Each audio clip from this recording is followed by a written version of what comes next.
नमस्कार, मी सायली आणि आपण पाहत आहात मराठी बुकशेल्फ हे चॅनल. मी खूपदा इंग्लिश पुस्तकं, मराठी पुस्तकं यांचे रिव्ह्यूज पोस्ट करत असते पुस्तक परिचय या सत्रातून. आजचा हा रिव्ह्यू थोडासा वेगळा आहे. दासगणू विरचित गजानन महाराजांचा गजानन विजय ग्रंथ याचा हा रिव्ह्यू आहे. मी पहिल्यांदाच इतक्या अर्थपूर्णपणे तो ग्रंथ वाचायला घेतलाय. उद्या प्रकट दिन आहे, त्या निमित्तानं म्हणा.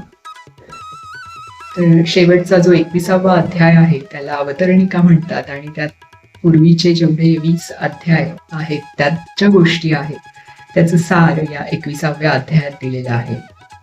तर याचा रिव्ह्यू पुस्तकाचा करणं ही छोट्या तोंडी मोठा घास घेणंच आहे. त्यात दासगणू यांनी गजानन महाराजांच्या आयुष्यात म्हणजे त्यांनी हे जे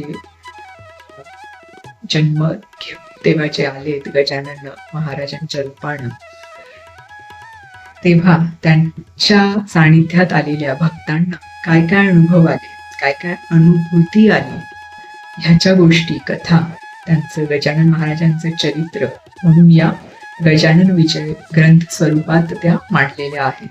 आणि ही जुन्या काळची, पुरातन काळची जरी मराठी भाषा असली तरी खूप सहजरित्या आपल्याला ती समजते आणि एक लय आहे त्या भाषेमध्ये. जेव्हा आपण ते वाचतो, जर मोठ्याने वाचलं ना, अजून खूप छान वाटतं ऐकायला, स्वतःचा आवाज आणि ती गोष्ट ऐकायला.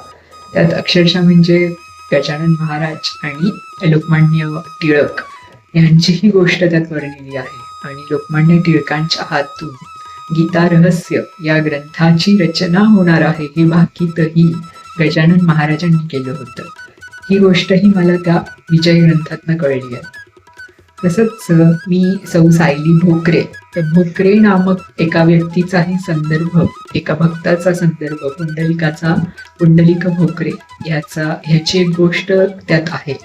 ती वाचूनही आता कुठेतरी वाटतंय, जे जुने भट आणि फाट लोक होते त्यांच्याकडे ती जी वंशावळ लिहिलेली होती त्यात जाऊन बघावं पुन्हा एकदा की आपलं काही नातं आहे का त्या पुंडलिक भोकरेशी, की जो एवढा छान भक्त होता महाराजांचा आणि त्याच्यावरती महाराजांची कृपा झाली होती.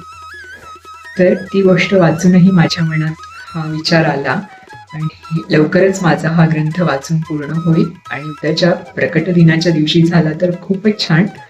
तर सगळ्यांनाच ह्या गजानन महाराजांची अशी छान अनुभूती यावी, त्यांनी सगळ्यांवर त्यांची कृपादृष्टी असावी, ही इच्छा व्यक्त करत मी आजचा हा व्हिडिओ इथेच संपवते.